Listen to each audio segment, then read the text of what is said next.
And welcome back to the Constitutionals Podcast. I'm your host, Chad White. If you didn't know, this is the premier podcast for the website, cpluscomedy.com. Like I just said, it's a website. Go there, episode 293. I had to look where I was looking in order to see the exact number of episodes I've done. And, you know, there's also the bonus episodes and then some other things that have just not come out. So maybe this is not exactly 293. Maybe I lost count at some point. There have been moments where I lost count. It sounds like I'm distracted right now, and I am. I am trying to find a fifth story. I like to have 5 stories for this show, but it doesn't look like I'm going to have anything. 293. He was coming down. Hey, listen, we are here. The Valhalla PGA Tour Championship is ongoing. I got the TV on in the background. If you hear light, polite clapping in the background or Free Scotty going on, you'll know exactly what's on television. Although I'm not watching the Scotty Scheffler group. I was watching that since 10 a.m. and then around 3 p.m. Hulu crashed on my television, and I moved over to Rory McIlroy and Colin Morikawa. This means nothing right now in the future, and I try not to date these episodes. So here we are. I'm recording on time is very important. I did not see a movie today. I did. The only movie that came out this week was If, and I'm not, again, I'm dating this movie. I have no interest in watching that movie in theaters. I will not posture. I will not put on a front. Yeah, posturize. The movie is on my watch list on Atom Tickets, which is my movie ticket buying platform, and I have the AMC app too when I need to activate things. But the earliest time, first, there are a lot of issues with If. I didn't want to see If, mostly because there's not a lot of people of color in it. We talk, like, if you've been listening to this show, you know my main issue with a lot of shows and movies right now is that the lack of people of color in these movies. And you can say, oh, you know, Awkwafina is in it, and who else is in it? Let me see if I can find it. You say Awkwafina is in it, and Louis Gossett Jr. is in it, but everything in Maya Rudolph and Michael Key. The fact that I'm counting is like I can go 4. There's 4 people of color in it. The fact that I'm counting is a big issue. But one of my main concerns about the movie is that in all of the promotional things for the movie, all I ever saw was directed by John Krasinski, starring Ryan Reynolds and featuring Steve Carell and Emily Blunt, and George Clooney, and Bradley Cooper and Brad Pitt. And the only people that they were talked about were the mega famous white people. If you feature other people, then maybe let's focus on them too a little bit. So I will wait for that to come to streaming. I'm surprised it even has people of color in it. You heard me. Oh, Alan Kim is in it. He's the young man from Minari. See, I didn't see any of those people in any of the trailers. If I can watch a trailer and go, oh boy, where are the people? Then that's an issue. Just be different, differentiated. So the next movie I will see in theaters, I think, and you know, it's another movie I have. I'm very tied up on, is whether or not I should even watch it in theaters. Is Furiosa: A Mad Max Saga? Now, Anya Taylor-Joy is Argentinian, so that technically does make her a person of color. I believe Argentinians are people of color, but that means she's Latina, right? Oh, she's married? Honey, you're 28. Go on. I I don't want to blow up the spot. Her mother was born in Zambia. Okay, doesn't mean anything. Oh, she's a quarter. She's a quarter Spanish. Her father's of Argentine and English, Argentine of English and Scottish descent. Oh, she's white. And she's an Anglo-Argentine mother. Yeah, she's white. Anyway, I don't know what I was gonna say. What the heck was I going off about? Anyway, there's yeah. I mean, are there no people of color in Australia? Come on, I know there's a ton. They're called Aboriginals, and the white people are horribly racist against them. Like this, I don't know. See, I don't understand if I should see this movie in theaters or not. Then after that, I mean, obviously the Garfield movie. I'll be seeing that in theaters. Oh, and obviously Hitman, starring Glenn Powell. What else is on my list? Oh, I like doing this. What else is on my list? After that, I'm scrolling through Adam. See, not a lot of these movies will play in AMC or my local Landmark theater. Oh, I know what I was going to say. There are some celebrities that go to my gym, and one of them is Millie Bobby Brown, and she is, upon doing some Wikipedia searching, she is like 22 years old, and she's engaged, or she's 20 years old, and she's engaged to John Bon Jovi's son, and that kid is 22, I believe. So they were, or 21, and I don't know, and they were engaged when he was 20 and she was 19. Hey, the Muppet movie is going to be in theaters on June 2nd, 2024. Not anywhere near me. Fine. And a movie called Jesus Thirsts, The Miracle of the Eucharist. Okay, I'm fine. Where are the movies? Lord of the Rings is back in theaters. Okay, so Inside Out 2 will be June 14th. That movie's about anxiety. All right, let's move on. I'm done with this. No, I'm not. I'm still scrolling. Okay, I'm done. All right, let's get on to the first story. I'll tell you right now, 3 of these stories are from last week. But this first one's not. This first one comes from The Verge, written by Emma Roth. Roku will start to stream live MLB games for free. Roku is going to be the exclusive streaming home of Major League Baseball's Sunday leadoff games, starting with the St. Louis Cardinals and Boston Red Sox on May 19th, which is 2 days from now. The game, as of this recording, the games will air live on the Roku channel. No subscription or sign required. This is a big bet and a big swing. God, I should not have said that. This is a big turn in the sports.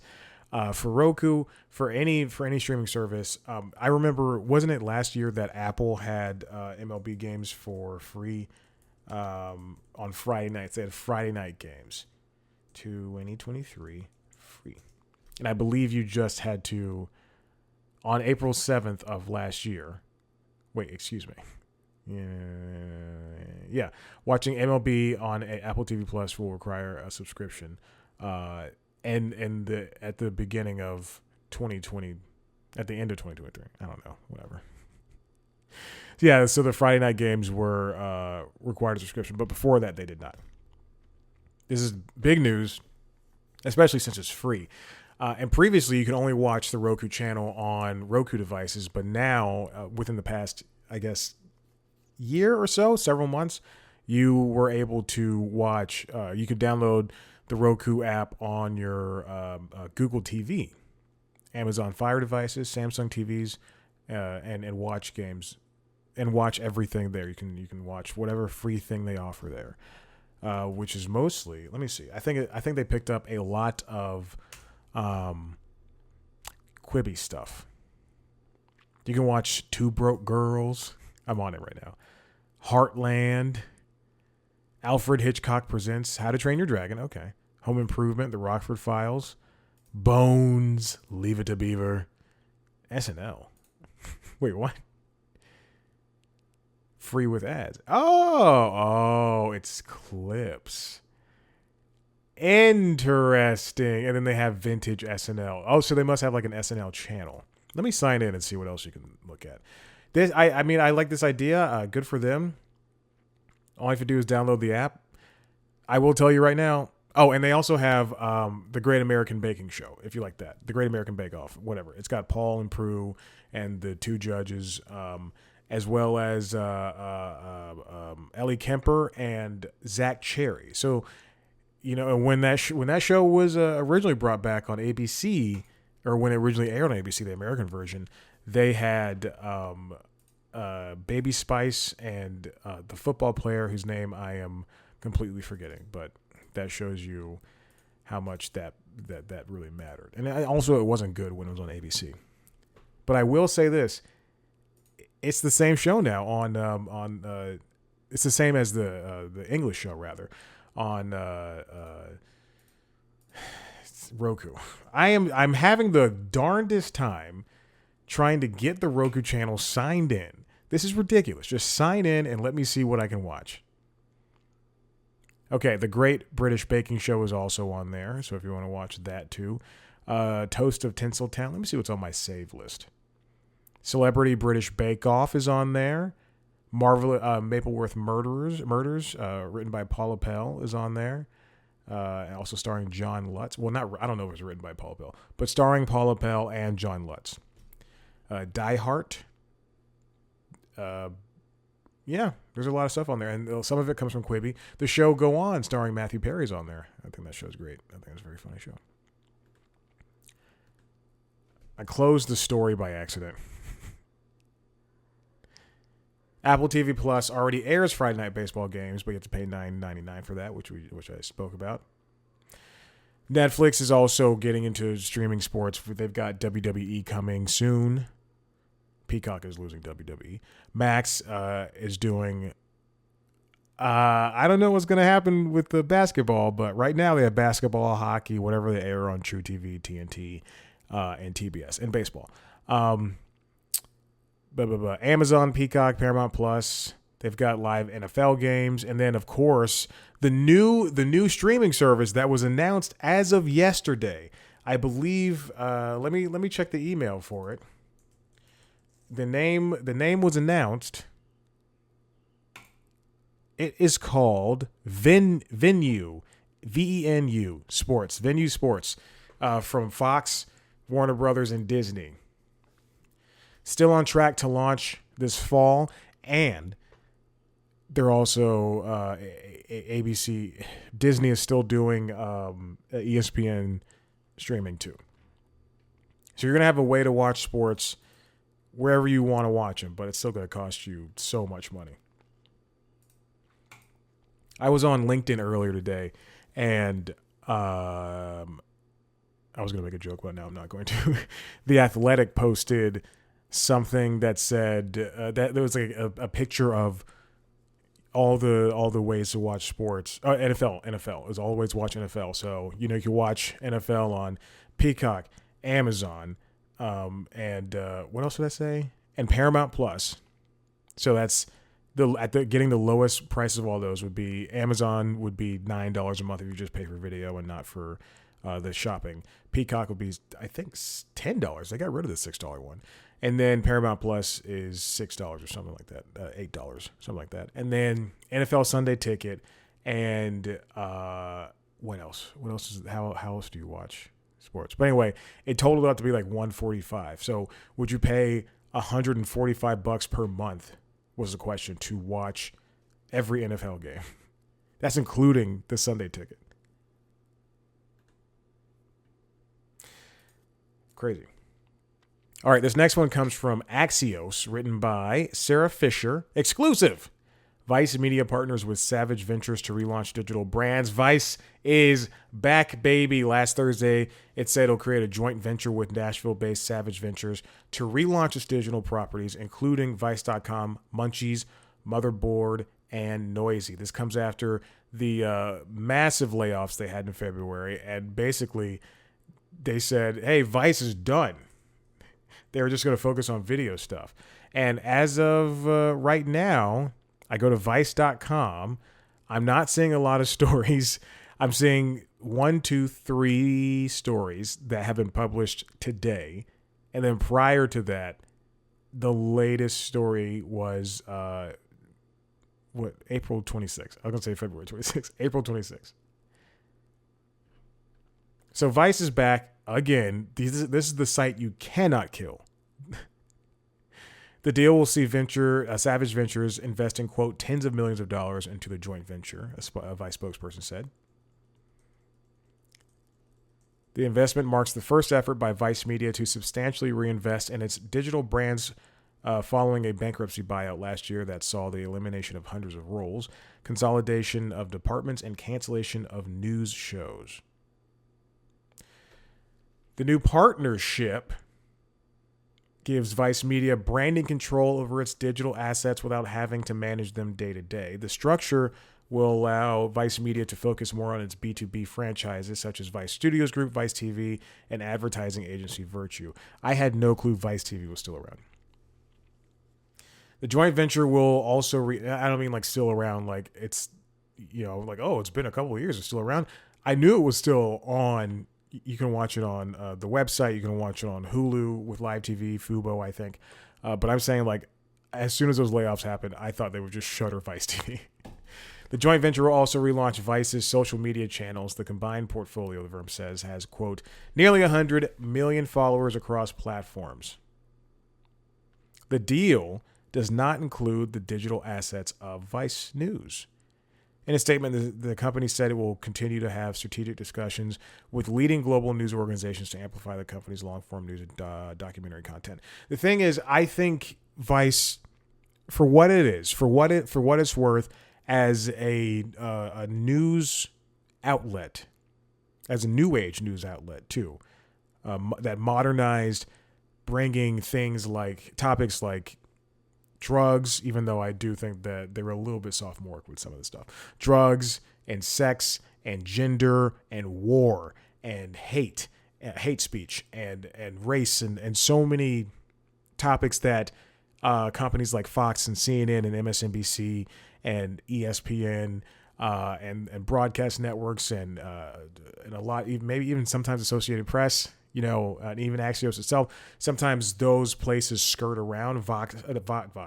Yeah, Vox too. Vice really jumped into the fray. And again, like I said, whether it was sophomoric or not, it was still, they brought those topics to the forefront. And that's something that I think Vice should really focus on, as opposed to, their music coverage on Noisy was great and Motherboard is good. But everything that they did on Vice.com is much more, and with the shows with Vice News, everything like that is much more important than what they write now, because people will watch anything. Though Vice on YouTube.com has every video has so many views. I was gonna say 1 million views, but that's not true. But every video has so many views, and even when they post a video about wrestling, they'll get 1.5 million views. Like they posted the green rush to Colorado's multi-billion-dollar weed industry, an episode of Weedakit that got 344,000 views 2 weeks ago, over the last 2 weeks. They had a video called "I Was the Highest Paid Dancer at America's #1 Strip Club" under the "I Was There" banner.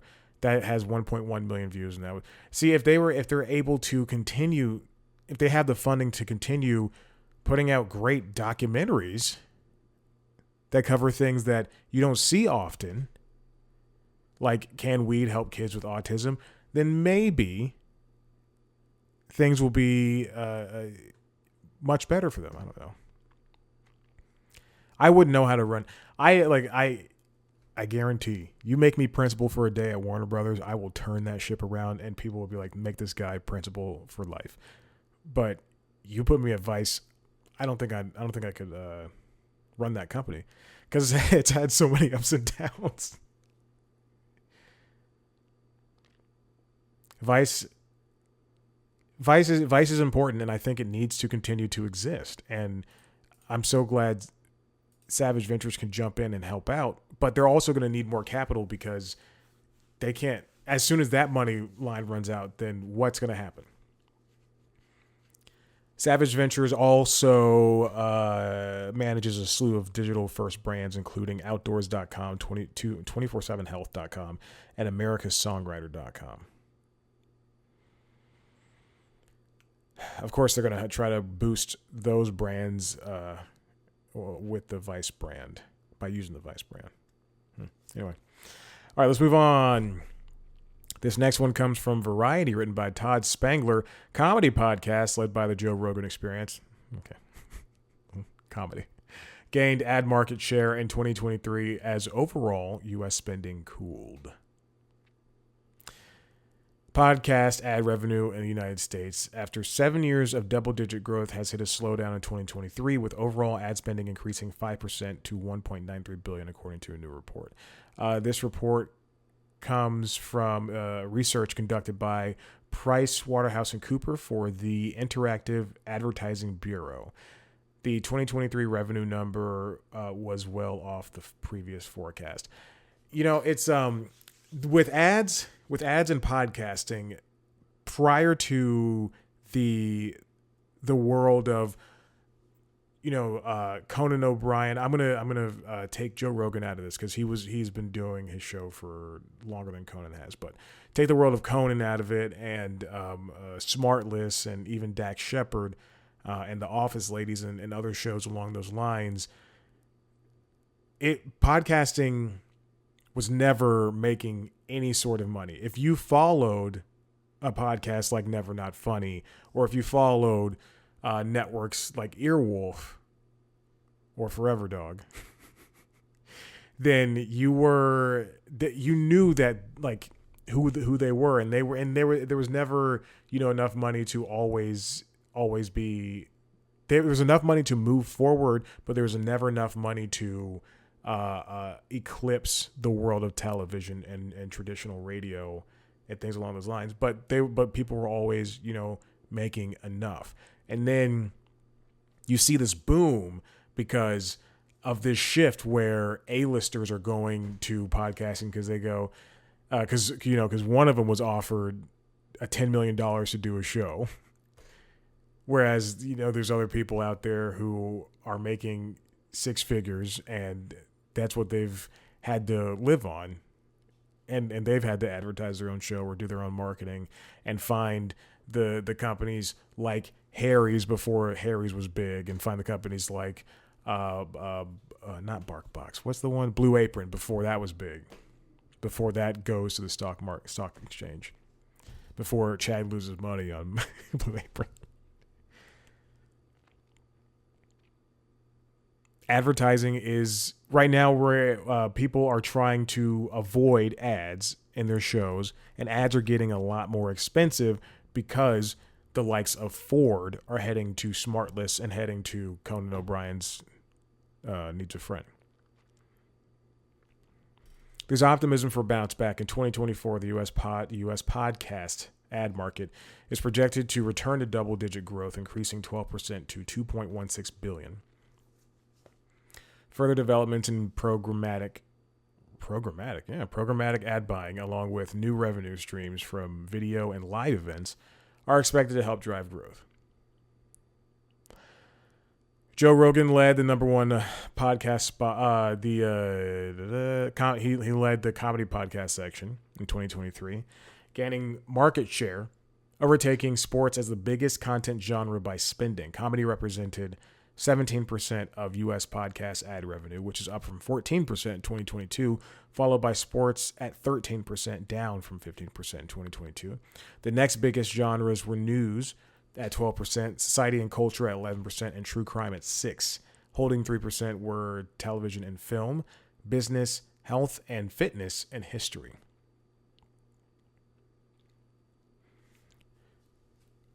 I wonder, to me, obviously comedy and sports are, the biggest ones, the biggest draws, and it's because there's no subgenres when it comes to these type of things, and that, I mean, I guess in the end it really doesn't matter, but I wonder what the drive besides A-listers, because that is a big thing. Hey, Jason Bateman's doing a podcast with Will Arnett and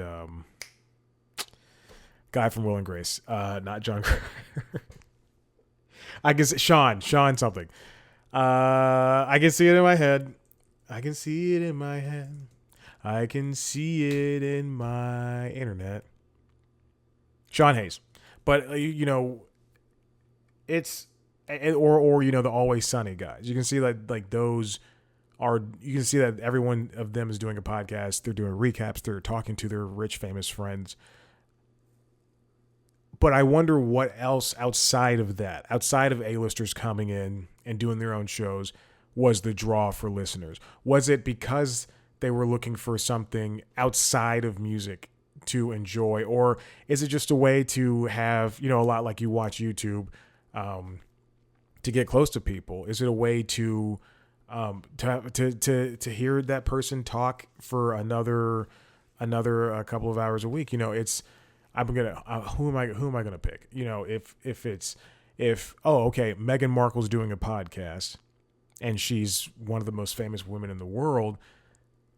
Michelle Obama's doing a podcast. She's one of the most famous women in the world, and she's telling the story of this, or she's just shooting the breeze. Then maybe I should listen to it, and that's going to be something I listen to all the time. Because I was always somebody I've been listening to podcasts for years. I remember my very first one. My very first two, actually, because I started listening to them at the same time. It was the one from Rooster Teeth, and then the other one from Chris Hardwick. And then I quickly moved off of those when I found other ones. But do those shows for me, I've always stuck with podcasts, and I find it very difficult to find not to find a new one, but to listen to new ones. I've got a groove. I've got my ones. I got my news. I've got my the 3 comedy ones I listen to, and I'm done. Is golf still on? I don't know. I think the TV turned off. But what for people? I hear a bird tweet. But what for people makes them want to continue listening to shows? Who knows? But speaking of those shows, maybe they come from famous influencers. Maybe like Logan Paul, maybe like Mr. Beast. This comes from the Hollywood Reporter, written by Alex Weprin. From Mr. Beast to Logan Paul, why Wall Street is infatuated with influencers. Venture firms are luring digital megastars with $100 million deals to expand their brands outside YouTube, TikTok, and Instagram. If you love people like Mr. Beast, you might as well love his chocolate that you can only buy at Walmart. The Feastables line. He has 252 million plus subscribers, and he's building real world businesses like the Feastables line. He had a burger joint, or he had a ghost. Somebody provided ghost kitchens for his burger concept, and the burgers were not good, and he's suing. I want to get that on the line. I'm also whistling. I don't want to get the facts wrong. I don't subscribe to Mr. Beast. I have seen a lot of his videos, but I also think it's important that his name is not ruined because of some idiot with bad burgers. Feastables brings in 9 figures annually. Good Lord. Oh my gosh. And Logan Paul also has Prime. Here's the thing. I didn't know what Prime was until it's May. So until the fall of last year, I'm riding my bike down the Beltline Trail here in Atlanta, and I see like a plastic bottle on the ground. It says Prime on it, and I go, "Oh, that must be some type of new sports drink," because I just assume it's a colorful thing. It was blue, and it's a very specific thing because I didn't know what it was. And then cut to like weeks later, I'm at the park, Piedmont Park, and I see more of those bottles, either in trash cans or people have left them on the ground.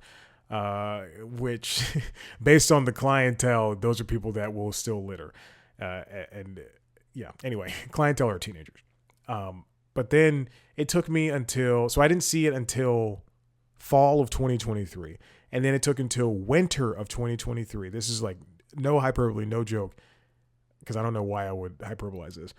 Until I I was watching something and somebody made a reference, or I was reading something and somebody made a reference, or listening. I don't know. I was enjoying some type of media, and somebody referenced Logan Paul's. They said Prime and Logan Paul, and then there was like a news story about how bad it was, like the caffeine for kids. It might have been a news story. That's what I probably saw, but like there's like caffeine or something in it, and I went, "Oh, that's his business." That makes sense. That's why people are throwing it on the ground. They're drinking it up and just tossing it on the ground. They're probably going to the that Japanese suicide forest and peeing all over the place. He went to that forest and shot a video. And anyway, I hope Mike Tyson puts him in a coma. That's not a joke.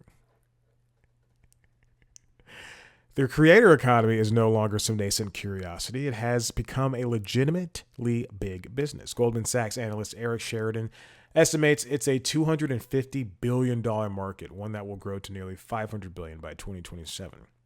And while platform and direct advertising is still a bulk of that, many popular creators are branching out and thinking about building real businesses off of YouTube, TikTok, and Instagram, hoping to leverage the relationship they have with subscribers in the process. Some private equity firms are jumping in the business. Consider Highmount Capital's recent $100 million investment in YouTube trickshot stars Dude Perfect, and where Dude Perfect is building their own Disneyland of sorts, their own amusement park. It's going to have live experiences. They're going to have destinations. They're going to have consumer products. I thought Dude Perfect was already pretty big, especially considering that they're building their own amusement park. But besides that, they had TV shows and they're one of the few YouTubers that I would see, or excuse me, influencers, media personalities that you would see on television talking about what they do. They're also, I gotta say it. I'm not somebody who, again, I don't subscribe to them, but I have seen a lot of their videos. I like what they have to say. They're very smart. They're always family friendly. I just watched an interview with them a couple of weeks ago talking about how they made the choice to be it faith-based, but they always chose to remain family friendly, and I think that's very special and important, especially when it comes to YouTube. And they're not loud. They're not screaming for no reason. I just want to see them shoot a basketball off the Empire State Building and into a pool. I like that stuff. It's fun. The influence is real. They've got a Dude Perfect branded beverage in $9.99 some locations, which drew lines to Smoothie King this year. Logan Paul's Prime, which is Prime Hydration, and it competes with Gatorade, and Prime Energy, which competes with Red Bull. Oh, so that must be what the thing is. What Prime Energy is what kids are buying, but Prime Hydration is what I see all the time. Anyway, Bloomberg says it will top $1.2 billion in sales this year. The connection between creators and audience can drive real revenue. That is so friggin' dumb. Oh my gosh. The reason why they're reaching out is like let's not just the money factor, but imagine doing everything on YouTube and you make one slip up and you lose, your subscribers, you lose your advertisers. Having something outside of YouTube can be a savior. Or, what if people just get tired of your shtick, your brand? You have to be able to fall back on something else. If people are like, okay, we're done seeing Mr. Beast and his friends scream and the editing is too crazy and wild. It is. And the editing is too out there and we're tired of this. And he loses subscribers, he goes from 252 million down to 52 million or whatever. And he sees a sizable difference in that. But his chocolate brand is still doing well. And his tours of, cruise ships, if that's not something he does, but like his tours of cruise ships are doing well, then so be it. That's where the real money is. Doug DeMuro, who is a guy I subscribe to, had that same idea. He says, even in the early days of making a good living on YouTube, I was thinking about branching out and trying to create a business that I could bring my audience to separate from the algorithm. The result of that was Cars and Bids, which is a platform where you can buy cars. You can put up your own car and say, hey, this is for auction, and then you can buy it. Peter Chernan's The Chernin Group invested $37 million into the business, taking a majority stake in Cars and Bids, as well as DeMiro's YouTube channels.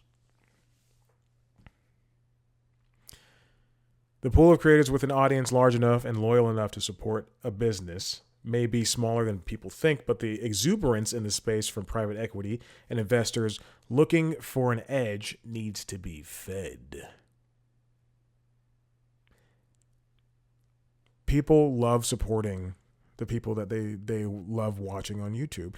And this week it was announced that from Nielsen that YouTube is in the behind Netflix, took up 10% of television viewing last year, which is no joke, which is huge. That's gigantic. People are on television. So watching YouTube on TV, not YouTube TV, watching YouTube on TV. People sitting on their couches, popping open their TV app, be it on a regular TV, Chromecasting it, Chromecast with Google TV, Apple TV, Roku, Fire TV, whatever. People are watching YouTube on their regular televisions. And it makes sense because I'm looking at a car wow video that is 18 minutes and 42 seconds. You don't want to sit hunched over in front of your laptop or your phone. You want to sit on the couch and get some popcorn and go, oh, look at them. They're going to race a Land Cruiser versus a Range Rover. Off-road race. The creator economy is still going strong. And even though I did say that the podcasting was down a little bit, that projection is going to go up. So are outside businesses from YouTubers and Instagrammers and TikTokers. Although, isn't an Instagrammer a TikToker? All right, listen, if you like what you heard here, head to the website cpluscomedy.com, where we've got interviews with your favorite entertainment people. The interview coming out after this will be Kate Willett. She's a comedian, and she has a new special out. And I'm not stalling because I accidentally closed my email, the C Plus Comedy email. But she has a new special out called Loopholes. It came out this past April. I don't want to say the date. It came out April 23rd. I had so many interviews stacked up that I had to wait till today to put this one out. So April 23rd, you can buy it wherever you get your specials, including Apple TV and Prime Video. But if you listen to interviews I do, you can listen to me talk about that in a second. In the episode, I'm going to record the full disclosure. I'm recording the intro to that now. As soon as I finish this, I'm going to jump right into that. So I get to hear this theme song 2 more times. You can follow, if you want to watch a video version of the interviews, you can head on over to youtube.com/cpluscomedy. You can go to cpluscomedy.com. That's where you can watch everything.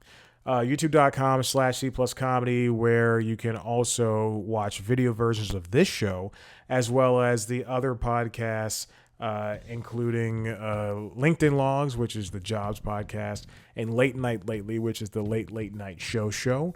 You can subscribe to those shows wherever you get your podcasts. You can also follow us on TikTok, Twitter, Instagram, and Facebook at C Plus Comedy. You can follow me on those platforms at Chad Black White.